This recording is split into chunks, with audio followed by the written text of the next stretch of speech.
Je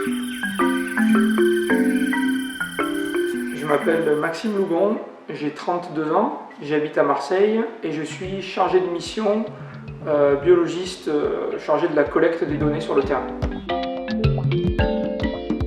Alors ma formation scolaire a été plutôt orientée sur la partie technique. J'ai fait un bac professionnel gestion de la faune sauvage à Narbonne, enchaîné avec un BTS gestion protection de la nature à Gardanne. J'ai également poursuivi avec une licence à la faculté de Marseille-Saint-Charles sur l'écologie des environnements perturbés. Et suite à cette licence, j'ai pu partir pour le CNRS de Chizé dans les terres australes et antarctiques françaises. Et c'est là qu'a commencé un petit peu mon parcours professionnel, puisqu'après j'ai été chargé de la collecte de données sur le terrain pour pas mal de CNRS différents. J'ai également travaillé pour des associations ou des privés, des entreprises privées, notamment en Asie centrale. Et toujours pour de la collecte de données, que ce soit la plupart du temps pour les oiseaux, mais aussi parfois pour les mammifères marins. Ça peut être de la pose de filet pour capture ou tout autre système de capture, de la prise d'échantillons sanguins ou biologiques, donc prise de sang, de plumes, etc. Mesures biométriques de l'animal pour avoir des données morphologiques. Et après, énormément de tâches annexes, mais qui font partie du travail aussi, comme la gestion de planning, gestion d'équipe, un peu d'administratif, la prise en charge des données, le stockage des échantillons. Et l'idée générale, c'est de collecter des données de terrain et de pouvoir les transmettre à l'étape d'après et que ce soit le plus propre et le plus exploitable possible, sachant que l'étape d'après, ce sera l'analyse en labo.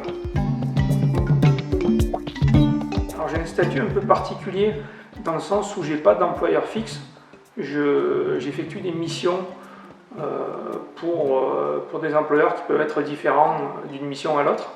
Donc en fait, j'ai les avantages de mes inconvénients, ou les inconvénients de mes avantages, si on veut.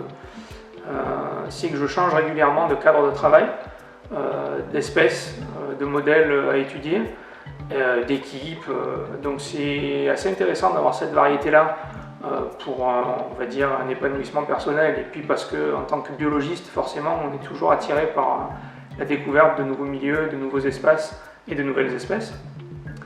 Et du coup, ça en devient aussi un inconvénient à force, puisqu'on est contraint en fait à bouger, à se déplacer, à trouver un emploi, et également à passer par des périodes d'inactivité qui sont plus ou moins choisies. Après, avec l'expérience, c'est beaucoup plus facile de trouver des missions auxquelles s'intégrer, mais il y a toujours des périodes effectivement où on peut être sans activité. On est souvent sur des sites assez éloignés des villes, donc dans des conditions plutôt rustiques et avec des équipes restreintes. Donc en qualité requise, je dirais qu'il faut surtout être sociable et adaptable. Et c'est la base de l'entente, en tout cas sur le terrain, pour que ça fonctionne avec les collègues de terrain. Ensuite, on travaille toujours dehors dans des conditions qui sont parfois pas très faciles.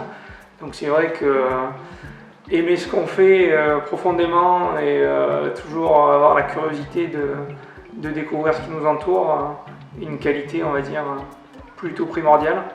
Sinon les journées peuvent être assez longues. Et évidemment, parce qu'on travaille sur le vivant, forcément de la patience.